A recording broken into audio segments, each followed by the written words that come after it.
Chcem vás privítať v meste Skalica a chcem sa zároveň spýtať, ste v tomto meste prvýkrát? No tak ďakujeme veľmi pekne. No za tento týždeň sme tu už tretíkrát. Úžasne sa nám tu páči, je to krásne, skutočne historické centrum, čisté, veľmi milé, sme nadšení. Ja som tu už viackrát bol samozrejme a keďže Jurkovič, je moja modla, tak v Skalici už len kvôli tomu, že to je architekt tak ako ja, ale bohužiaľ na ňo nemám. To bol fantastický architekt, poznám jeho vnuka a nedám dopustiť na tú Skalicu. Aké pocity vo vás vyvoláva takéto, dajme tomu, nádherné mesto, slobodné kráľovské mesto Skalica? Mne sa páči to, že vidieť, že mesto sa stará o veci. Všade, kde sme prišli, skutočne mali akože proste reprezentačné také propagačné materiály, teraz aj čo boli sprievodcovia, všetci mali rovnaké trička, znak Skalice. Vidieť, že skutočne to žije. Takéto niečo po Slovensku chodíme každý rok a s týmto sme sa ešte nestretli.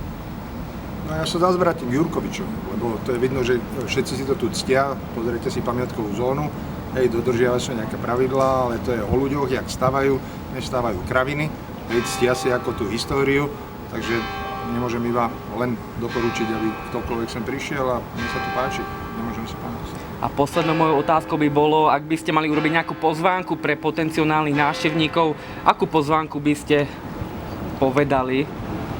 Nech sem dojdu, sú tu aj dobré baby, okrem toho, že to vyzerá ako dobre, keď už hovorím o tej architektúre.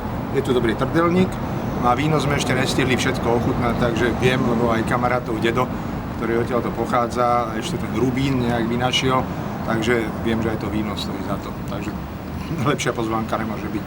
Pozitívom je aj to, že okrem takých láhodov ako trdelníček, ktorý tu bol aj pohostený, rubín, skalický rubínik, máte tu ešte aj tú dolinu, Zlatinskú dolinu, kde sa dá okúpať, je to v lese, fantastický saláš, veľmi príjemná obsluha, veľmi príjemné čašničky, akože lajska srdečné, milé, ako sme veľmi, veľmi prekvapení. To malo byť prvé, bola tam veľmi dobrá čašnička, ktorá sa do kamarátovi páčila, takže tým by som aj začal, aj skončil, lebo usmievavé baby, nič lepšie nemôže byť.